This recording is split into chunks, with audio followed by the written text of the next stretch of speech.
Indian descent, Zohran Mamdani is member of the Democratic Party and is set to assume office starting January 1st, 2026. Now, with the highest voter turnout in decades, Mamdani scored a resounding victory in the elections that saw the highest voter turnout since 1969. While winning on promises to tackle the soaring cost of living, expand free public transport and launch city-free grocery stores, the 34-year-old defeated former Governor Andrew Cuomo and Republican Curtis Sliwa.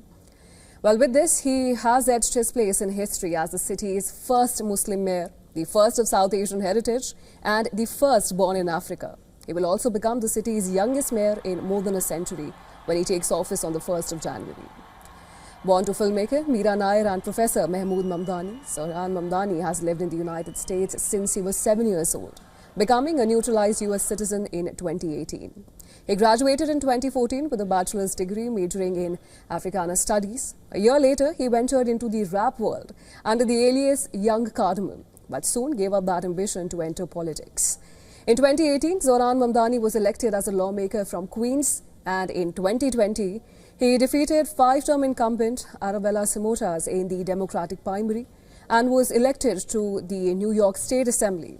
He was re-elected without opposition in 2022 and 2024. But before running for office, Mamdani worked as a foreclosure prevention and housing counsellor, assisting lower-income migrant homeowners in Queens with eviction notices and efforts to remain in their homes. Well, he said the experience motivated him to run for office to address the housing and affordability crisis. Mamdani's victory came in the face of fierce attacks on his policies and Muslim heritage from President Donald Trump, business elites and conservative media.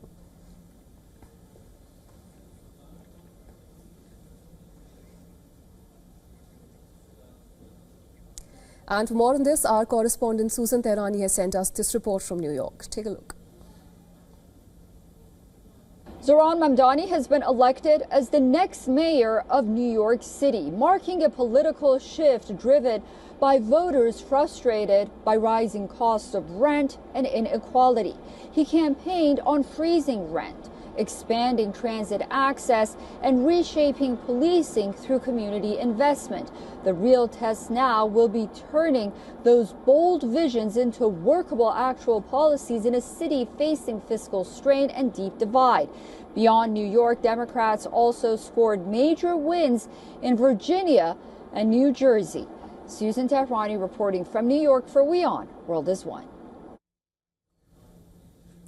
And for more of this, from Berkeley, California, we're being joined by Professor Henry Brady. He's a distinguished professor of political science and public policy at the University of California, Berkeley.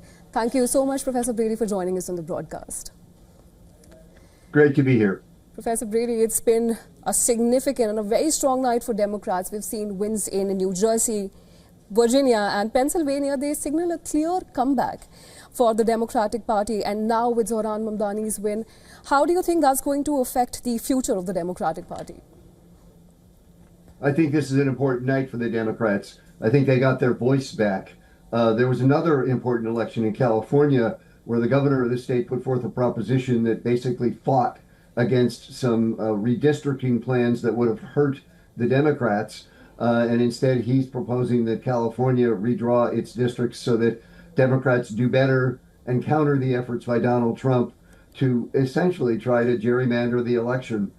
So all together with Mamdani, with the two new governors in Virginia, and who are women, by the way, in Virginia and in New Jersey, and with the new mayor of New York City, the Democrats got a new voice. They are much more pugnacious, and they're pushing against Donald Trump for the first time in a big way.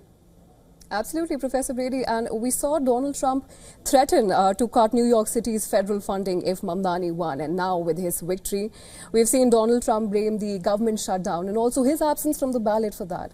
What do you make of these statements?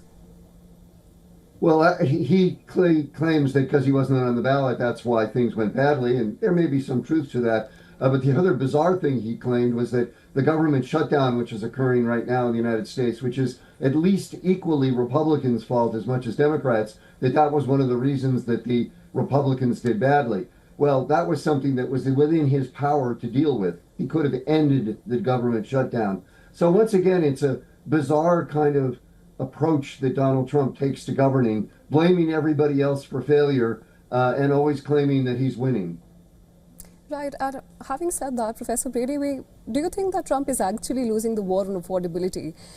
Because now his battle for economy and prices is also on the rise, which was also the key principles in his campaign apart from immigration. So do you think Trump could be on a disadvantageous end? Well, Mamdani pushed on affordability in New York City. And in truth, Americans right now are feeling that there's a lack of affordability. They're feeling that Donald Trump failed in his promises. He was going to bring prices down. He was going to make the economy boom. That's not happening yet. And in fact, there seems to be a lot of developing problems with the economy moving towards stagflation, the worst of all economies.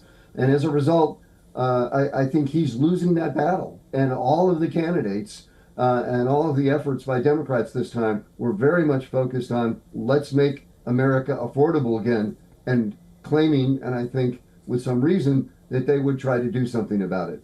Absolutely, Professor. And Mamdani built his entire campaign around affordability, as you've just mentioned, and his energy clearly seems to have resonated across New York. Now, in his speech a little while ago, he promised an age of relentless improvement. Now the question is whether he will be able to deliver on the promises.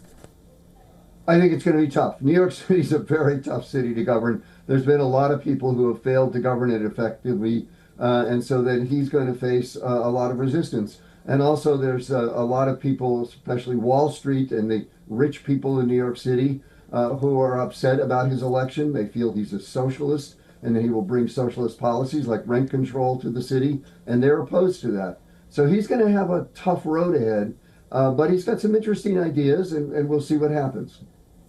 Absolutely, Professor Brady. There were some really valid points over there. Thank you so much for joining us on the broadcast and sharing your valuable perspective with us.